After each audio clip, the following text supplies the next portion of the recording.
as a leader, you got to sell your vision so that everyone else's vision sits inside of it. Yeah. And that included you and all the sales managers within it. And nothing can become dynamic until it's clear, including pay plans, how people are going to get to start earning steps. In business, if things aren't working, it's just this iteration cycle. We got a legendary YouTube sales training, roofing absolute power player here. This is the #1 guy at RRCA.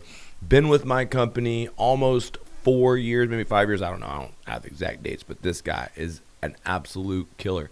He rose from the ranks, come from a big door-to-door organization. I always had this dream to create sort of a door-to-door organization in roofing, like organizations like Vivint. And my man, Stephen Kaywell, he sold alarms, he sold retail roofs. And when he got introduced to the insurance claims process, man, success went through the roof. More importantly, he stepped up as a leader. Inside of today's episode, we're going to be unleashing an epic contest. I'm making an announcement. I'm doing a giveaway. We've got a contest called the National Roofing League, and it's the best way to motivate door-to-door guys. We're making roofing sales great again, and Steven's going to roll out exactly what his game is about. He's the head game master, and I'm really, really excited about what we're doing. We're giving away a trip to Puerto Rico. But inside today's episode, we're going to be talking about Steven's solar roof combo pitch, how he's able to switch insurance to retail. I'm going to stump him here with some role playing, and we're going to go through this journey of RRCA's top guy. So, man, welcome to the Blue Collar Boardroom, brother. How you doing? Doing great, bro. Appreciate it. Hey, this is a long time coming, man. Hey, it is. We've been talking about this for a minute. Hey, if you want to see more of the guys within RRCA, just comment below because I want to keep them coming. I want y'all to know, my brothers. I think that our company, somebody told me RRCA is your business card. And if RRCA is my business card, you're at the front of it. I'm proud to have you as the leading sales trainer. The easiest way to build generational wealth is always real estate. Roofing leads to real estate deals. It doesn't matter what home service business you're in. Taking the money from your business, putting it into real estate, for me, has been the biggest difference in building my 8-figure net worth. I want you, for the first time, to get access to my real estate network. It was about 4 years ago that I invested into my first and large multifamily property. It was over 100 units. I put it on YouTube. This is what it looked like before we did a bunch of work. We got $11 million down and $1 million worth of work on it and sold it 2.5 years later for $18 million. I want to show you the power of zero. That means you're earning massive income in roofing, but you're paying almost zero taxes because you're putting your money into real estate that's earning you money. Right now, interest rates are up, and you may wonder, how do you get in the game? So if you're struggling, you don't have a lot of cash flow to get into the game, we're going to show you inside of this training. One of my students, Richie Coletti, he grew from 2 million to 15 million. Now we're going to show you door-to-door and insurance and how we landed all these jobs. But every single month he bought one house. Every month he's buying one house a month. And how's he doing it? He's talking to his customers and he's doing something called subject to. This is where you literally lock in a deal, buy a home, and take over their loan. We're going to show you exactly how to do that. We're also going to show you what I've been doing. I've bought 3 storm-damaged homes in the last 30 days. And the reality is my friend Tyler Dumont is a absolute stud. 25 years, flipping 13 houses a month. He's literally making millions of dollars a year going after this niche, storm-damaged properties. Look, there's a storm in real estate right now, and people are scared. But if you can go in and get deals below market value, look, this is how you get ahead. And I want to show you when there's blood in the streets, that's when you spend, that's when you buy, and that's when you got to find ways to make insane cash flow in your roofing business. It's not just me, it's going to be real estate experts. I've got a mystery man. This guy's worth over $100 million. He's got hundreds of millions of dollars in transactions, all multifamily, and he's going to show you how to raise the capital, get in the game. After we talk about making the money, we're going to do a tour on these single family flips. There is an opportunity out there if you have the script, if you know how to do the marketing. And my friend Tyler is going to share his system, his direct mail scripts, how he's talking on the phone. And we're going to have the virtual sales goat, Eric Klein. This man is literally doing 50, 40 different wholesale flips every single month. He's got his own real estate deals going on, but he's scaled the ability to find off-market deals at below market rate. We want to teach you this game. The Airbnb market and the flip market here in Florida is actually really good if you know what you're doing. If you're in roofing, you're one of the only people with cash flow right now, so you got to put it into real estate. And I want to invite you out April 4th and 5th to the first ever roofing and real estate mastermind with me and my real estate mentors, investors, and partners. We're raising up the status for blue collars. We actually got access to funding, access to capital, and access to the ways that you can get into the biggest deals in your market. This is going to be an insane opportunity, and we're very selective with who we're letting out here. So if you could just go ahead and fill out the application to be a part of this event. We have limited number of seats. It's at one of the 6-bedroom houses that we are actually going to flip for an insane return. We're going to give you a breakdown on the deal, but we have limited number of spots. We probably can only have like 30, 40 people. We have a ton of people from our elite group coming in. So please click the link below. First come, first serve, April 4th and 5th. Can't wait to see you. It's going to be in Port Charlotte, Florida, here in Southwest Florida, right in our backyard. I'll see you April 4th and 5th. How did it all get started for you? Yeah, so I've been in sales 10 years, a decade now, which is crazy. In college, I'll give you the full origin story if you want, but I was working at Outback Steakhouse in college, just serving. College was a blur, had a lot of fun in college, partied a lot. Got to senior year, was still serving at Outback, and kind of had like this revelation, like, damn, I'm about to graduate, never got an internship, just had a lot of fun, and was like, what's the next step for me? What am I going to do after I graduate college? Had really no plan. And one of my buddies who I met freshman year of college in the dorms, his name's Josh. We were friends freshman, sophomore year, kind of lost connection, and then randomly my senior year, about to graduate, having these thoughts, Josh sits in my section at Outback, and we reconnected. I'm like, Josh, what's up, dude? He's like, dude, I'm doing great. You know, I'm a manager over at Vivint. You should check it out. Like, we're hiring. It's, you know, this alarm gig. It's pretty cool. And I knew Josh. I didn't really know too much about it. I thought it was door-to-door, but didn't know for sure. Obviously, I'd never done anything like that at that time. But, you know, I was like, I like Josh. I trust Josh. He's like me. If he can do it, I can do it, type of thing. So I listened to him. I went in, and it was probably the best decision I ever made, because I got introduced to sales and direct-to-home sales, and basically the concept of the harder you work, the more money you're going to make. And to sell somebody an alarm, it ain't easy. You've done retail roofs, you've done insurance. Is alarm selling harder? Way harder. Yeah, it's harder in the sense that you're knocking someone's door, transitioning inside their home within the first minute to 5 minutes on the doorstep, running a credit check, hard credit check, getting their social security number at times, putting a credit card on file. You're doing all of this, like building trust and transparency within like an hour, give or take, right? So you had to be really good. And obviously, you know, door-to-door sales, you face a really high rejection rate, which is why a lot of people just don't have the thick skin for it. But again, I think it was the best thing that ever happened to me. You know, the besides the money, right? It's really the person that you become experiencing those types of adversities that make you better.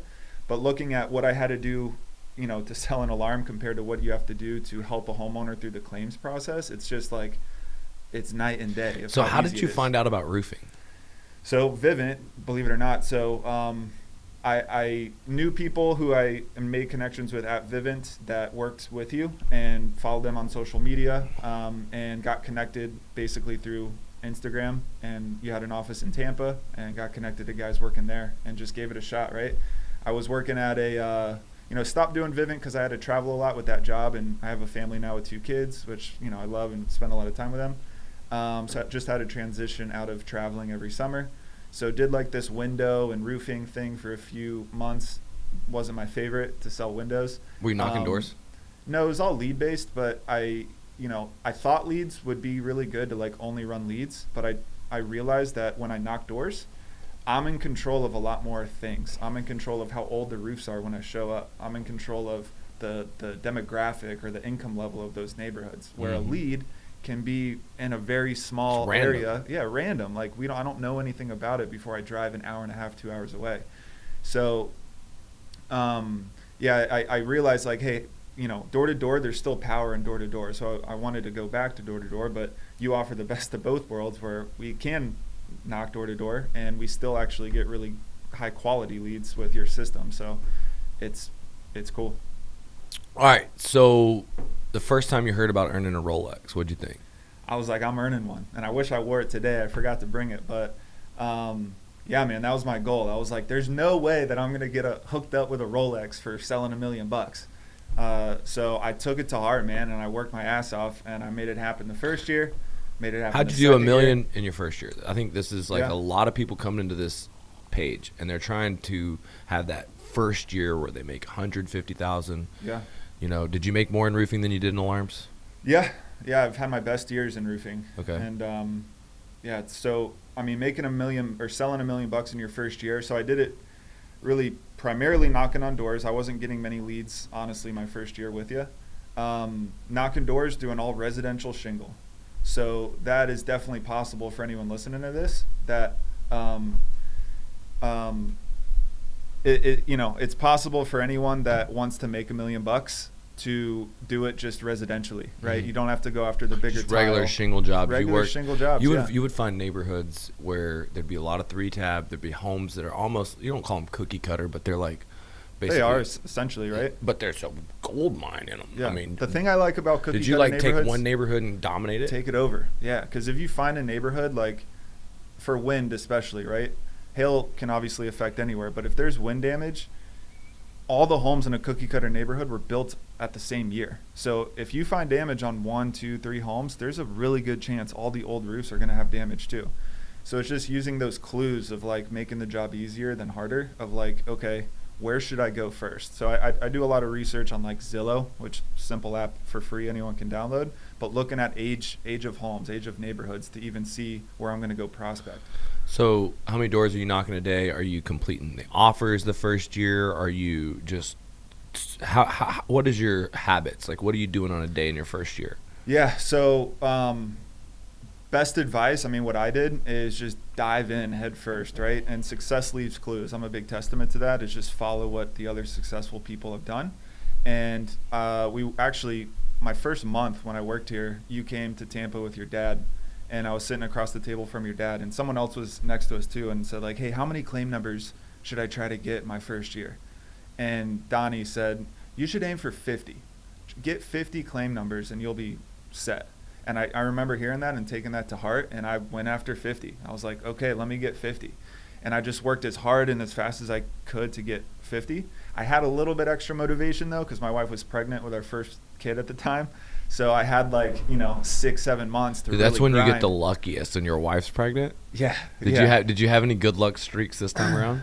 I mean, it probably. I remember there was one. You got promoted to national sales leader. Yeah, I mean, I think that's I created my own luck there. I think just by the work ethic, but I had to pretty much twist your arm and wrestle you down to take the position. I mean, looking at the big picture, it's why I took it. It's where we're headed and where we're going is super exciting and fun to work on making that a reality. But what I love most is that we make door knocking fun. You do. You've gamified it. A lot of times people ask me, how do you drive your door-to-door team? If you're on a door-to-door team, how do you get motivated to knock more doors? And you work for some of the best organizations. Yeah. But I think we're doing something big with this National Roofing League. And tell them what it is. So the NRL is a intercompany competition where every rep has an opportunity to score points based off of their performance. And normally when we're not running our March Madness tournament, which I'll get into in a second, there's a grand prize of normally around $500, give or take, of either they can take cash or they can do an event or get another sick prize worth around $500 for their hard work and efforts, right? So it's fun to kind of gamify sales and have another reason to go out to knock. And I think, as you get into sales longer and as you have success with sales, the money isn't as motivating as it was when you were broke and you first started, because now your bank account is nice. You got more money in there than you ever had before. What's going to motivate you when you don't necessarily have to go work. And I think that's where the competition aspect comes in for sales organizations, to give their sales reps another push and another reason to go out in the field and work hard. What's the difference between like a roofing competition and everything else? How do you mean? Well, I mean, the cool thing about it is like we're doing contingencies, we got contracts, we can do estimates. I mean, reality is that we're gamifying the activity, Yep. not just the sell. Yeah. So, looking big picture, and this is where my And you came up with a national lot sales of these manager. innovations. Yeah, well, this is where my national sales manager hat comes on, right? It's like, hey, what activities do we want to encourage, right? And the activities are completing the offers, right? What's a completed offer? Getting the estimate to the homeowner, basically, with a package of, who we are, why us, insurance, all that stuff of, and the estimate, of course. And a proven sales process. Yeah, just following, what we know works. And so, Which you also designed and had a lot of influence on. Yeah, the sales presentation. Yeah, what's that? Yeah, so it's, again, trying to take the thought out of for new hires, because there's a lot to learn when you join any organization, but especially an organization where there's a lot of info like roofing and solar. How can we help new reps get success faster? And that's giving them a blueprint of what to say and what to do when you're inside the home. So we can tell someone a ton of times who we are and why a homeowner should choose our RCA, but giving them kind of a blueprint and a step-by-step booklet, essentially, of like what to show the homeowner and what to talk about. It just kind of takes all the thinking out of it and just makes it easier for the new rep to have success. What's a success for a new rep? Obviously making sales, right? But you got I think some new reps climbing up the leaderboard. What are they doing? Yeah, so they're following the process, right? They're out in the field with us shadowing at first, so they can see sales and see the word tracks and what to say. Obviously, I think selling a insurance deal is one of the easiest sales to make, and reps get money for selling an insurance deal on the front end. So for new reps that are looking for quick money, hey, let's get them in the insurance pipeline. We have ways now to switch them to retail to get money faster, instead of waiting months for insurance. But then it's, to me, success isn't always making the money, but it's seeing progress, right? Tony Robbins talks about having a constant and never-ending improvement mentality. Yeah. And, I think for sales reps too, they need to adopt that where, hey, it's not about the money, it's just getting better, right? Even veterans. Well, you've got 3 Rolexes. Yeah. What do you as a person, because you also are running a team, but you're running $1 million book of business. First of all, people that say that you can't do both, what do you have to say? Yeah, if it's important enough to you, you'll find the time to make it happen. You can either like both by selling $1 million book of business and coaching a team. Yeah, Is like it you ever can do a conflict of interest? It can be. Yeah, I think as a sales rep, there's less responsibility. So Was it hard for you to take on that more responsibility? Well, that's why you needed to kind of have multiple conversations with me to step in this role, because I know I'm really good at sales, and I know I can make a lot of money just doing sales and not doing the leadership aspect. But I think for me personally, developing more as just a person, leadership is and was the next step, where it's like, hey, I've not climbed to the top of the mountain of sales, but I've gotten close and I'm really good, and I know my abilities. But leadership is now another thing where like I can learn and I can get better and I can build more self-confidence and have a positive impact on other people's lives by leading them the same way you led me when I first started. Hey, if you're watching this right now, Steven is a part of our roofing family, and I want to invite you to be a part of our roofing family. As a matter of fact, he runs 3 sales meetings, like 2 sales calls Steven runs, and then we have a retail call that Ricky runs. And so, like, especially on Saturday, game day, I don't care what you're doing, you need to get fired up with us. You need to listen to techno music, get the strategies. I love the techno. Dude, I love it. Get your feet moving, get moving around. But the bottom line is it's called Real Roofing. We partner with Bradley because he's actually going to be on some of these calls. He's going to be on the first call. And first call is coming up here real soon. We're going to be doing a live training for anybody. So we're going to leave a link to that live training that you can ask me questions in. But every single week, if you could spend time with my door-to-door family, Steven would make you better. He would make you $1 million earner in roofing. You would have multiple Rolexes. The good thing is you don't even have to quit the company you work for. We don't care. We don't care if you're not in the industry, and if you don't have a lot of money, no big deal. A lot of times in the past, we've charged $60,000. Nope, this deal right here is a little bit different. Check it out. And cool thing about it is it comes with an app, Roofing Redline. I say that basically doing door to door, you can't expect what you don't inspect. And we've gotten a lot better with holding people accountable. I mean, you've done a really good job. Sometimes I'm too passionate, angry, loud, and you lead by numbers with logic. And we couldn't do that without systems and processes. What are some of the tools and things that we do to, reps, drive door to door? Reps can't hide behind the numbers, right? Like, I think anything that you want to improve, you have to track. So having clear transparency of like how hard reps are working out in the field is step number one. So as sales leadership, it's like, hey, we need feedback systems, right? So what can we implement to get more data from our sales reps? And the Roofing Redline app is great, not only for sales reps to stay organized, but more as a feedback system for our sales reps, where if they're struggling to close, it's like, okay, let's look at your data. Well, Johnny, like, you only knocked 12 doors yesterday. It's not really a what to say issue. It's just a work ethic issue. Let's figure out how to increase your work ethic. But tomorrow you go out, Johnny, and let's say you knock 50 doors. But if you got 8 appointments and didn't close 8 appointments. Now we know where you need help with, right? Hey, 8 appointments, you need help with closing. You need to know what to say, like, once you go back to the home, right? So it's like having the trackability through Roofing Redline helps a ton just for sales leadership.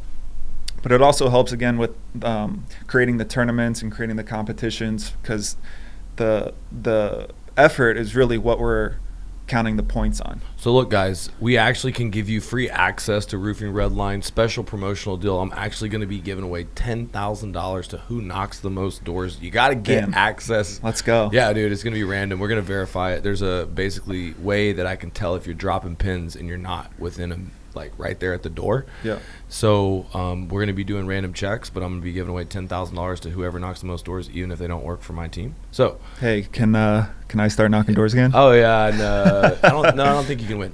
But this brings me to like something I've been bringing up. There was a guy. He went out there and he was a setter, and he set appointments on 100 solar deals. Anthony Florentine for Spartan Solar. I've been talking a lot about it.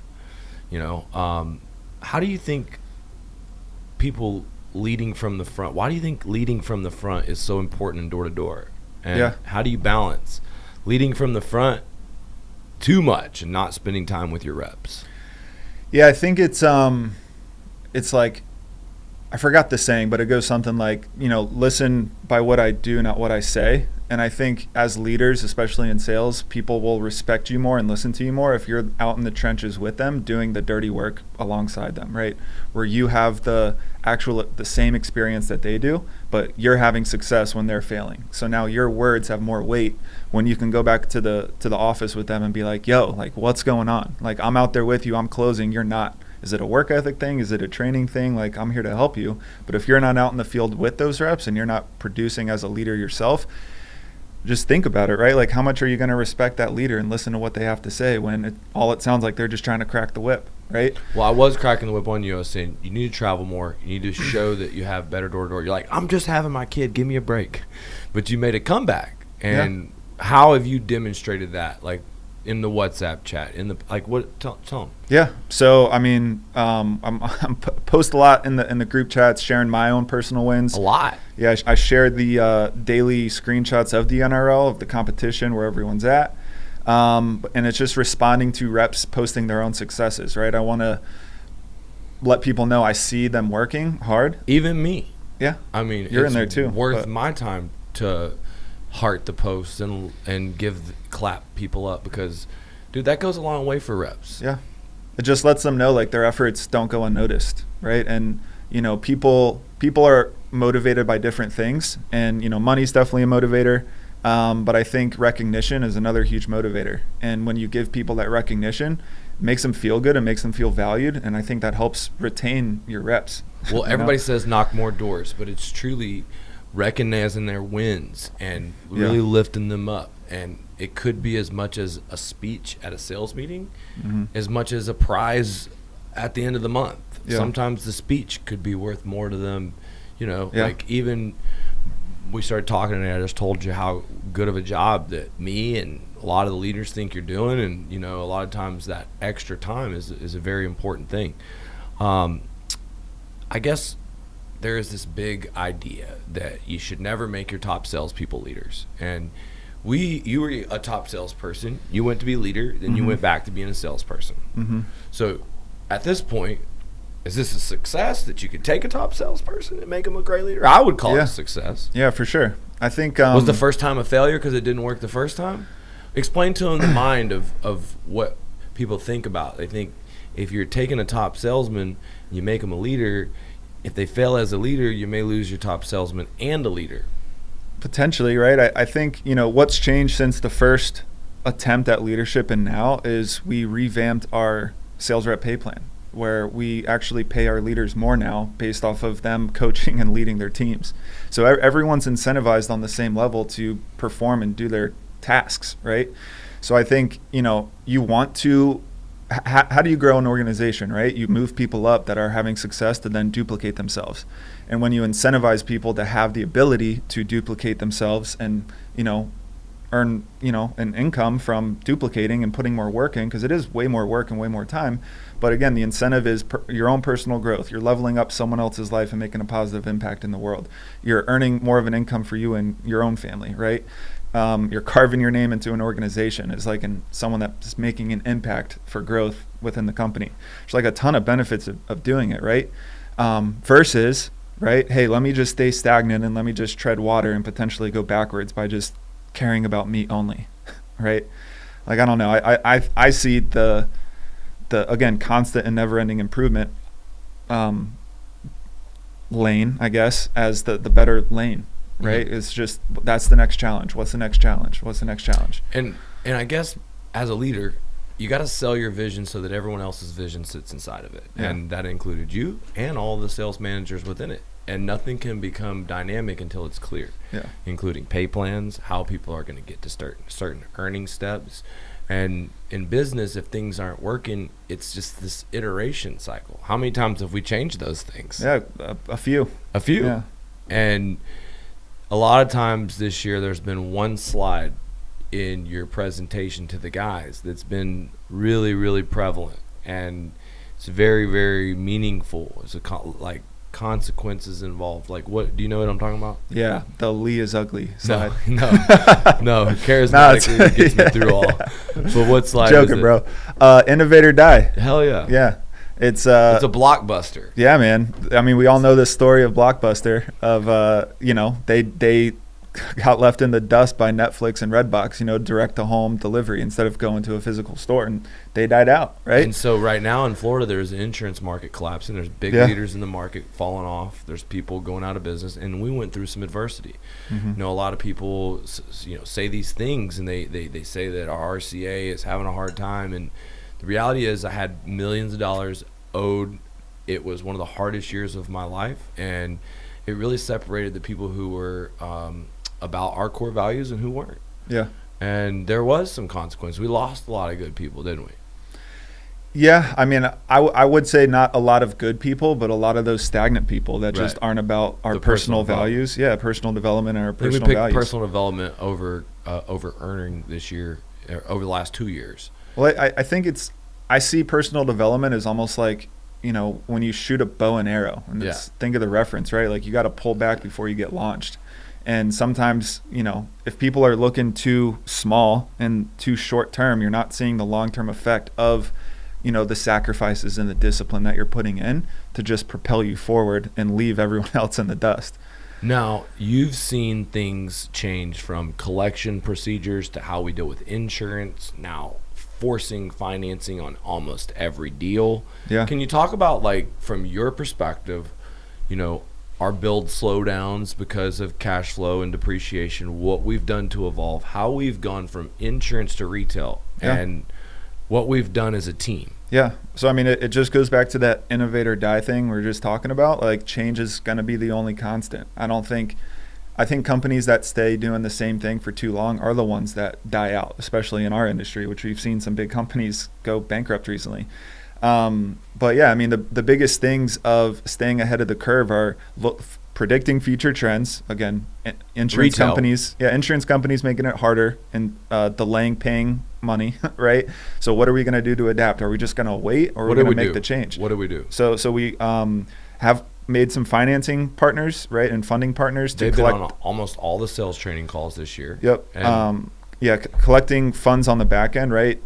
Being a little bit more strict on our roof agreement side of things, of just when we need to be collected. It's just, hey, insurance is going to pay for this roof, but we need to be paid in full within 30 days. even right? if they don't have the money. Yeah, they can be their own bank and pay from their bank account. Obviously, they're going to get reimbursed from insurance, or we have lending partners available too. And we have solar, The which is first another time you great did aspect. that, did you think it was going to be harder than it actually was? No, it was easy. Like it makes sense to homeowners when you explain it correctly. Like they understand we're a business. They understand when you explain it that we have our own expenses. We can't front the cost for hundreds of customers to get these projects done. And, you just present it to them. They understand. They see where insurance is paying for their roof. And then it's just giving them the option of how they want to pay for it. So obviously, adjustments have to be made, and I think it's great for the organization, right? Reps get paid faster. The company can just keep doing our job and producing new roofs and keep growing. All right, so right now, I was teaching some restoration people the pitch, and the retail guys the pitch, and I'm going through our AI. Got an AI, guys, and we've been training it. Me and Steven can be your sales managers, and you can just literally type into the AI. The AI will type back, answer all the questions as if me and Steven were there. Yep. You can also get clips from us, game tape from our actual objections that the app will feed you. AI, we can hook you up. But give us your pitch, man. Knock my door because it was solid. And yeah, you want the sauce? I want the sauce. All right. This is the insurance claim door-to-door pitch. Sure. Yeah. So, hello. Hey, what's up? Are you Mr. Haight? Yes. Okay, so I'm supposed to update you about the work my company's doing on your street. I'm sure you've already seen us out here. We're the ones, if you've noticed, some of your neighbors have been getting their roofs replaced. Oh, so, if this is about a roof, man, I'm good. Yeah, that's totally fine. This is a little bit different. It's pretty important. But your neighbors, just so you know, like they didn't win the lottery or anything crazy to buy a new roof. Like no one is taking money out of their bank accounts to get their roofs done. But the whole issue out here, what's been going on, do you remember a few months ago we had like a really bad storm come over here, us here in Naples? Yeah. Cool. So because of those storms, a lot of the older roofs have suffered some form of storm damage where your roof may not be leaking, but it could have like creases or peeled up shingles. Oh, you're the one over here filing claims, reason why my rates are so high. That's not me. Yeah. Just so you know what's going on though, sir. Neighbors are just realizing though, like if they have legitimate damage on their roof that, instead of having to pay full price for a roof eventually, you're actually entitled to get a new roof paid for through your insurance. Now, I'm not saying you would even qualify for that, but the reason they had me stop by your home is our records say your roof's over 12 years old. Does that sound about right? Yeah. Okay, cool. So my job today is super simple. Just like I've done for a ton of your neighbors, I'll do a free roof inspection just to give you peace of mind. I'll do a free roof inspection and take photos so you can see what's going on. As you can imagine though, Mr. Haight, not every roof qualifies. Some have damage, some don't. But if yours does, like a lot of your neighbors, everyone else agrees it's pretty much a no-brainer, to call your insurance and get it replaced because they're paying for it, and that's the reason you have insurance in the first place. Now, the only thing we do ask from you in return, because I don't charge you anything for my inspections, but if we do assist you in finding damage and getting an approval, we just want to be the ones to build the roof because that's how we make money as a company is just doing the roofs for insurance. So let me go grab my ladder and check it out. But who'd you say you had for insurance? Heritage. They're awesome. They're really good. So yeah, give me 10 minutes and I'll let you know when I'm done. Dude, fire pitch. Annie threw in a trial close. Usually if you're like, hey, if the insurance company pays for the roof, I can be your roofer, right? Or that sound fair? Hey, we work contingent upon approval. If the insurance approves, we do the roof. Does that sound fair? And oftentimes when you get somebody switched on the doorstep and they're starting to agree with you, and you throw that trial close in, going on that roof that you're coming back and getting a contract signed. And that's why, like my door approach is a little bit longer than some others that I've heard in our company. But to me, it just makes sense. If someone listens to an entire door process, which minute and a half maybe, and I get on the roof and find damage, we're moving forward. We're filing a claim, right? Because they understand the whole deal. I think where reps who start new in this industry, where they fall short is they don't explain the full process. And the biggest tip I can give people is explain what's in it for you as the company. Because inside the customer's mind, it has to be at least equal or weighted heavily in terms of what we get as a company versus what they get. Because if I just knock your door and you answer it, and I'm a random guy, I'm like, yeah, I can get you a new roof. It doesn't cost you anything. It's great. Subconsciously, I'm like, red flag, red flag, red flag. Like, this seems too good to be true. Why is he doing this? If I don't know that answer, I'm going to say no just because I'm confused and I don't understand. So explaining what we get out of this is paramount. It's so important, especially for new reps on the doors to have more success. All right, so you're one of the best I've seen at the roof solar combo. We switch insurance to retail, and a lot of times the way we do it is we solar taught us a lot about how to sell retail better. Yeah. And so now, for anybody watching this that's curious, maybe you're in solar, maybe you do both. Maybe you want to learn solar and you're a roofer. Either way, when's the best time to bring up solar? There's many times. I mean, I think the sooner in your process you can bring it up, the better. I think right after an adjuster appointment is a good time. Right when you go back to pick up the first check and sign the roof agreement, another great time. Or when the roof's fully done. I mean, that's the long play, but that's another really good opportunity to bring it up. Remember the one that we went on, we got the roof approved. I want you to reenact that. Yeah. Now, we're going to do, or solar close takes time, roof close takes time. I really want the 1.5 minute version. Yeah. All right. It's pretty tough. All right. Yeah, but sure. Basically, I'm going to give you some tougher objections. Yeah. I was down for the free roof, but you're going to get a little pushback. Sure. All right. So walk to me after you got the roof approved and you want to sell me solar. Cool. So Lee, great news, dude. Insurance came back and approved your roof. Now, quick question for you. If there was a way that we could still get your roof done and have you keep all the insurance money, is that something that you'd be interested in looking at? Oh, man, that sounds like something too good to be true. I'm not really into all that. You would think it, right? But hypothetically, right, if everything was legit, you'd probably say yes, right? For what? Getting us to build the roof and you keeping all this insurance money. Okay. What is this? Is this a scam? No. So I'm sure you've noticed all your neighbors that have been putting the solar panels Oh, up there recently. we go. Solar. No. You've looked into it before, just like everyone I've talked to, right? So it's a little bit different now. There's some newer programs that make it a little bit better, right? Especially with the newer technologies out. But I mean, here, honestly, I would probably do a little bit more question-based selling. But Reader's Digest version is, so best opportunity that we have here, Lee, and this is what a lot of your neighbors have been doing, is adding in their roof cost in with the solar financing. Huh? So we got the money approved for your roof through your insurance, right? Let's say it's $20,000, right? So Mr. Lee, cool part is I can give you back this check for $20,000 and we can just add that same cost into your solar financing because solar's no money down. There's no out-of-pocket expense to do it. All you're doing is redirecting a payment that you're already making to TECO or Duke or FPL, your utility company, into a lesser fixed cost that's never going to go up, right? When we add in that roof cost, it's probably going to be really close, maybe, I don't know, $40-50 more than you already pay now per month, but you get to keep $20,000, right? So I'm not saying it's going to be for you for sure. Like, not everyone qualifies for this, but it's definitely a great opportunity to look at, and that's why all your neighbors have been getting panels lately. So do you get your bills online or in the mail? And then I'm just going to continue on and Bling. Yep, get the bill, set the appointment. It's all about, I think, just creating curiosity and making it not a big deal and making it seem like everyone else is doing it, right? People don't want to feel left out. That's why I use a lot of language like all your neighbors. I'm sure you've seen everyone doing it.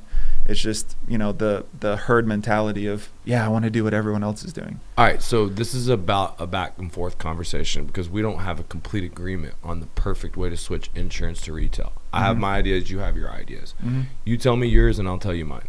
For insurance to retail, why don't you sell me insurance to retail? Switch me right now. Yeah. So are we claims approved? Where are we at in the process? Claims approved. Cool. So Lee, great news, dude. We got your roof approved. It's low. This is ridiculous. You said the bid was going to be $25,000. They paid me $18,000 for this. Yep. And I only got $12,000. Yep. So let me explain how insurance works. For one, we do it for whatever insurance allows. Okay. We still have to supplement this claim and get it up probably closer to where our estimate should be. But right now they've approved the $18,000 and you have a first check for $12,000. Right. That leaves $6,000 unaccounted for of the work that we're doing. $2,500 of that is your deductible, and then we have about $3,500 in what's called recoverable depreciation that will get sent to you on the back end, right? Once the roof's done. So part of the issue that we've seen in the industry is insurance companies are just making it harder and harder for companies and people like us to, help you through this insurance process where, we're going to go ahead and get started on your roof lead, but it's going to take maybe 3 to 4 to 5 months sometimes to collect the back end money from insurance, meaning the depreciation and supplements. But you have to understand here that, we're a business and we have expenses and, we can't keep fronting all this money while insurance keeps holding it. Hold on. So you want me to get a loan? Well, that's one. You said this was going to be the insurance claim. Yeah. It's not going to cost you more than the insurance. And it won't, right? You got to stay with me here in the terms that insurance is paying you that $18,000 minus your deductible. We're just not getting all that money until probably 4 to 5 months from now from when we're building the roof. Insurance companies keep holding these final checks, right? But we have expenses, right? We're paying for all the materials. We're paying for our labor. We're paying the insurance. We're paying dump, permit, everything, overhead to run the company. So if we did that, you can imagine 100, 200 times a year, we would go bankrupt. We wouldn't have the capital to do that. So what we have available is 2 main options, right? One is you can be your own bank here, and we need to be paid 30 days upon completion, right? So if we're not paid by insurance within 30 days, we need to look at getting paid, writing us a check for that difference, and then you can get reimbursed from insurance once they cut you the check. Or what a lot of people do is they look to our lending options. Because what's really cool about that, Lee, is you have this $12,000 first check. How would you like to keep this $12,000 check to do whatever you want with and pay a couple $100 a month instead? Is that something you'd be up to looking at? I'm not really interested in taking a loan for no reason. I got plenty of money in the bank. Cool. I just was trying to get a roof paid for by the insurance, like you said. And we accomplished that goal, right? We got this approval for $18,000. You're definitely getting this money paid for by insurance. Obviously, you got to pay your deductible. How much is this? Is what? Your roof. It's how much was insurance's estimate? $18,000. So that's our price, like we agreed. Mm-hmm. So if you don't want to finance, then upon completion, we need to be paid in full 30 days, after completion. We'll need that final check of the $6,000 whenever we finish. I think I'll just wait. All right, now I'm just ball busting you. I got all the way through. So yeah. So let's pick it apart. This is good training, okay? And honestly, we're evolving together on camera. Because this is the training you wanted from me. You wanted me to map out exactly how I wanted to switch from insurance to retail. I thought you did a lot of stuff good. Retail's a different aspect, right? It's a whole different animal. We've been doing insurance for 4 years together. It's a whole different animal, and we're stuck in our ways. Yeah. All of us insurance guys are stuck on the tit. But hey, this is about improvement, right? It's about getting better. All right. So number one thing that I want to say, insurance guys, you're afraid to use price.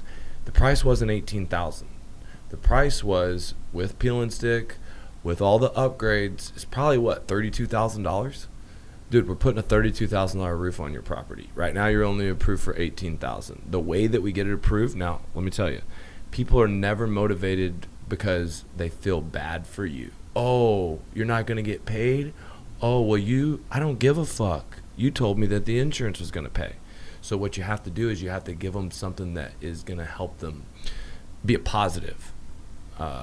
Makes sense. Basically, you got to say, look, the way that you get this approved is you go ahead and incur the cost. All these extra charges are code upgrades. These code upgrades are the peel and stick underlayment. This is what the insurance company wants because this protects you if you have a hurricane. Does that make sense? And you see how you're getting 2 roofs instead of 1, it would cost more. And so it makes you feel better about $32,000 versus $18,000. Look at his line item here. It says synthetic felt. You understand? We're getting 2 different roofs. You want the peel and stick, right? All right, so this $32,000 price is what it costs to put the peel and stick on. So you need to be clear with your price and slap them over the head. But you told me it wasn't going to cost more than what the insurance company allows. You're right. You have 2 options. You can wait.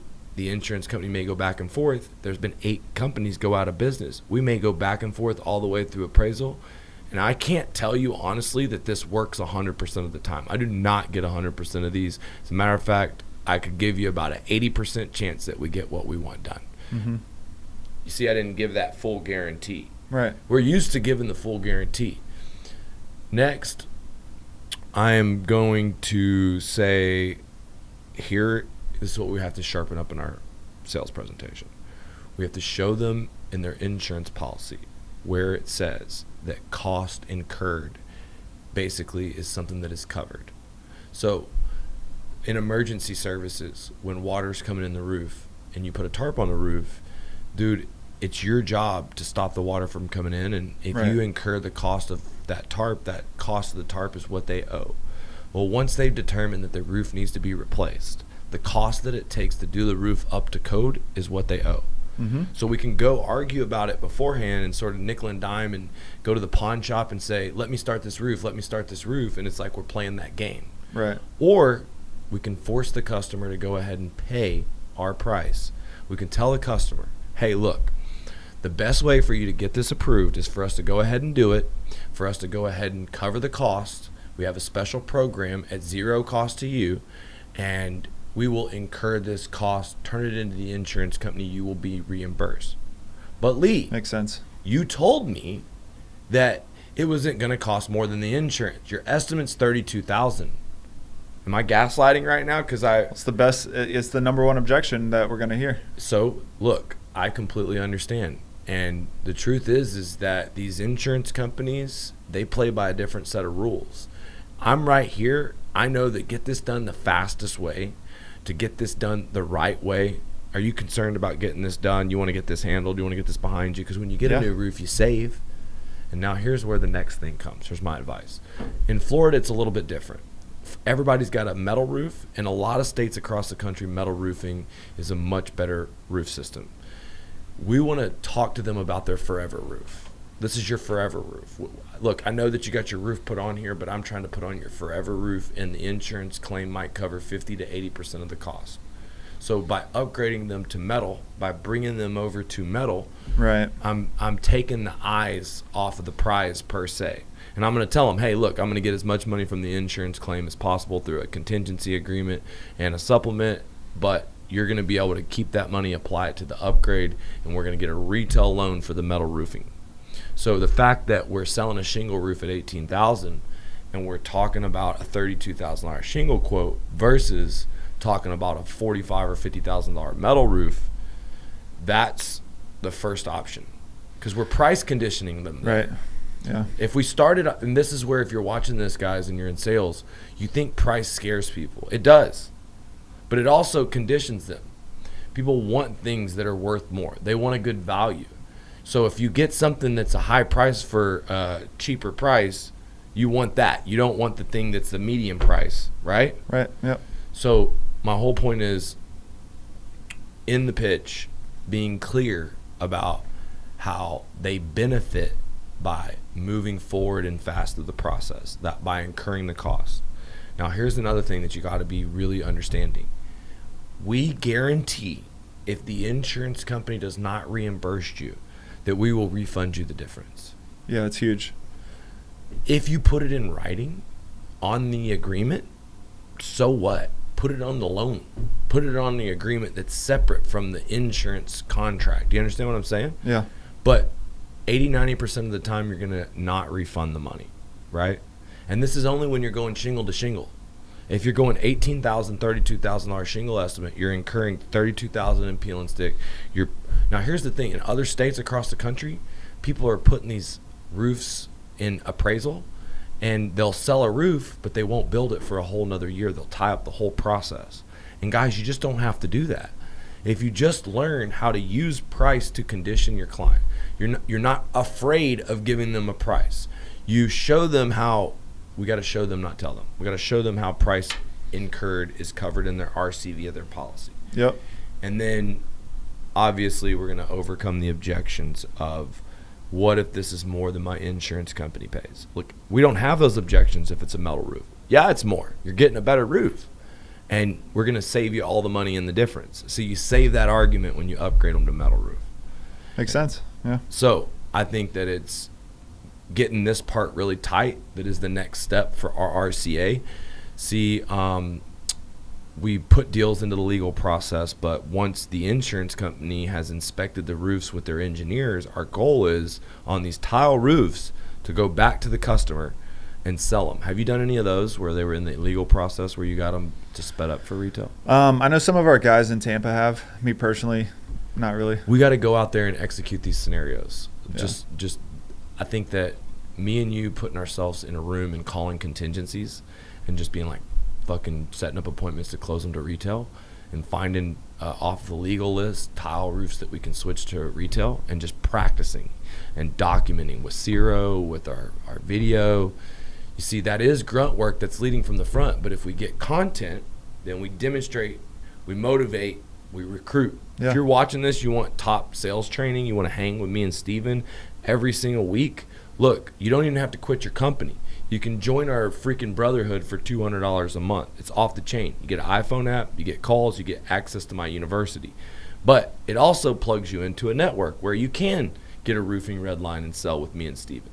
So look, brother, these guys, they're wondering what it's like. What's different about our culture? What is the RRCA culture? A little crazy. Yeah, I mean, we have a lot of fun, dude. I mean, everyone makes a lot of money here, and everyone shares their wins. It's fun to visit all the different offices and see, because I think every office has its own mini culture inside, the company's culture. But yeah, dude, I mean, we work hard, we make a lot of money, we incentivize people with cool, shirts and trips, and it's all about getting better. I think we live by the core values here, which is an important testament to the company. But yeah, man, I mean, I wouldn't be here 4 years later if I didn't have a fun time working here. I'm so pumped up about the new rules in the NRL because you broke it down to a 4-man team. You made it really even. Can you explain to them how it all works? Yeah. So going back to kind of gamifying sales, right? So March Madness is about to start with basketball. It might have already started. I don't know. But March Madness is like our tournament that's going on right now. So I styled it as like a bracket, but all of the salespeople a couple of weeks ago were competing in what's called the seeding phase of this competition, where based off of the NRL, which is, again, the company-wide ongoing tournament, they can score points just by producing and doing their job, right? We've kind of leveled out the playing field where even rookies that are coming in can score a lot of points and win just by their effort of knocking doors, completing offers, things that, you may not be getting a lot of roofing contracts or converting a lot of jobs, which we give points for too when you're starting. So now it's kind of leveled it out where everyone has a chance to win. But everyone was working hard for the first 2 weeks to seed, basically. And once the seeding phase was done, we broke everyone up into teams based off of experience level. So, rookies and sophomores, we divvied it up by the number of sales they've made. They got placed on a team with our, $1 million producers and our veterans. So it's basically, ideally, there's one person from each experience level on each team.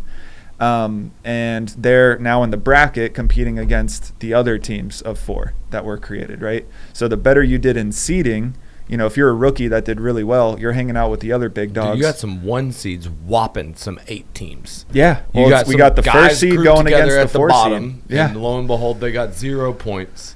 And They still got time. Oh, y'all better turn it up. Yeah. I'm not going to let none of y'all zeros live this down. Yeah. So now it's 2 weeks where they're competing against another team of 4. As they move on, they win, some custom-made, pretty cool, like, lifestyle gear that we made. The shirt's one of them. Sick. It's got a cool thing on the back, too. But and then they can win hats. They can win sweatshirts, backpacks, just all branded with RRCA that's, like, different, never before seen.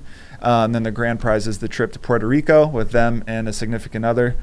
So 4 winners going down for 5 days, all expenses paid, to a pretty nice resort on the beach in Puerto Rico. So it's cool, man. We got a ton of buy-in, and it's fun to see people going hard. I think as we get closer to the deadline of this first round, we're really going to see the ramp up. And then, again, big picture, how do you incentivize people after they get eliminated, right? Because a lot of people are like, damn it, we're out. Like, no need to go hard anymore, right? But reps don't really know it yet, but there's going to be a backdoor entry where it's basically double elimination. So even though reps may lose this first round, those teams that lose are going to go into the losers bracket, essentially, where they can backdoor into the championship, where the winner has to basically win twice in the championship to go. Hell yeah. So it'll be fun, man. I'm really excited to see the results of it, and congrats to the winning team, because they're definitely going to work their ass off to end up in the top spot. All right, tough question. Good, bad, and ugly of working with crazy old me. Good, bad, and ugly. The good, dude.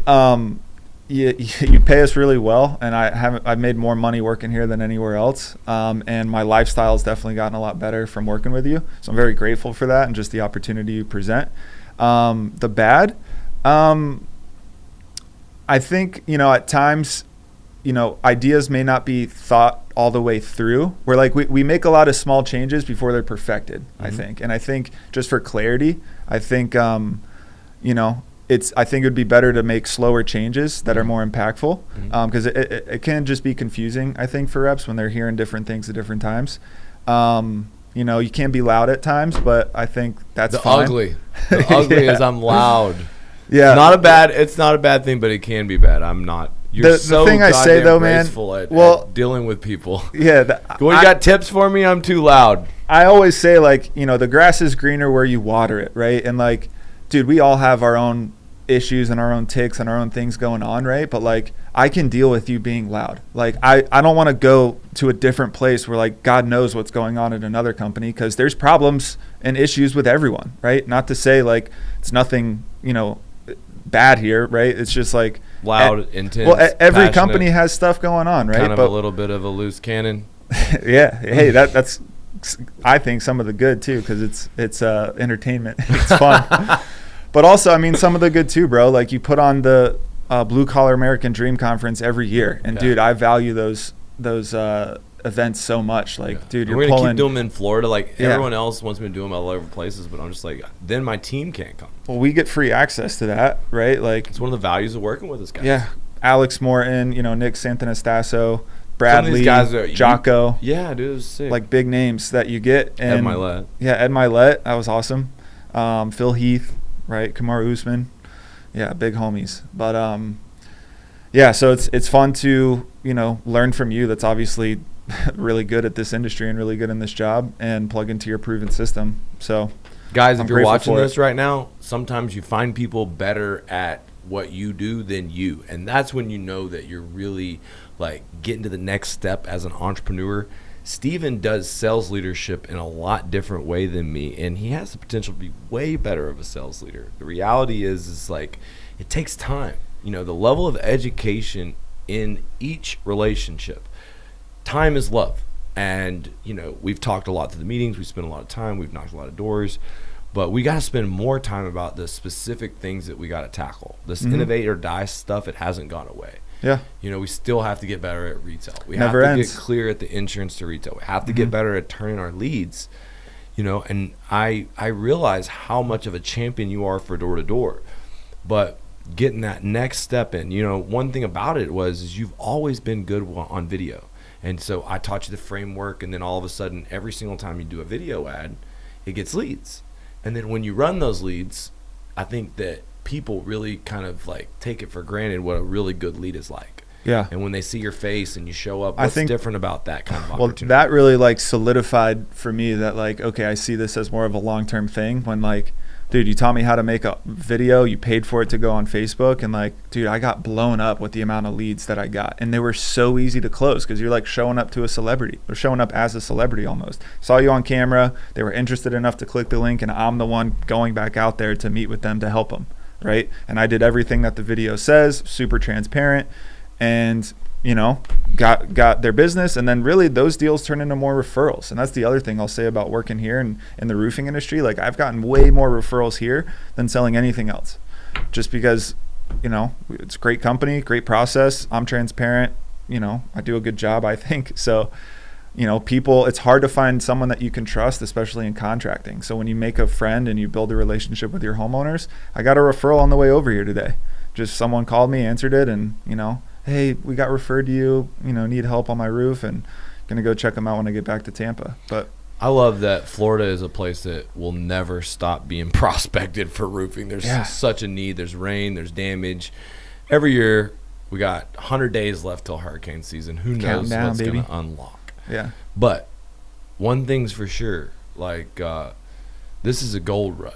Tile roofs, metal roofs, commercial roofs, shingle roofs. And if you want to join the best team in the business, you're learning from Steven. So how can they plug in with you, Steven? How can they connect with you?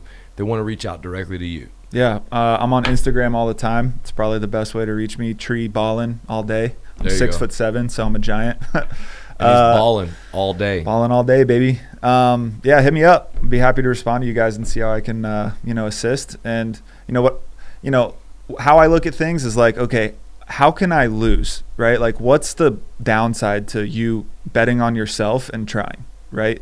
And, maybe you waste a little bit of time. Maybe you waste a little bit of money. Who knows? But then you would know. You would know, hey, it either didn't work out or holy crap, like this was a great decision. So glad I bet on myself and met them halfway and they just taught me the rest. I'm telling you, I'm sitting here thinking about I have been this national sales leader for our company for a really long time. We've brought in other people in here who didn't have skin in the game completely to be that guy.